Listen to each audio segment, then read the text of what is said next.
Hello guys, I'm making ayam with marshmallow.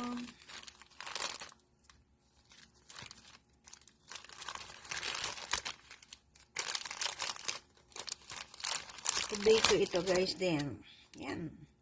Parang dessert na yan. Diba?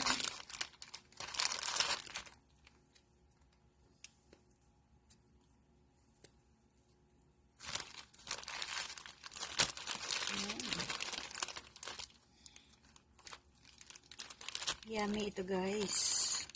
Okay. Yan. Nag-request kasi si Habi na magpaluto ng ganito. So, wala lang ako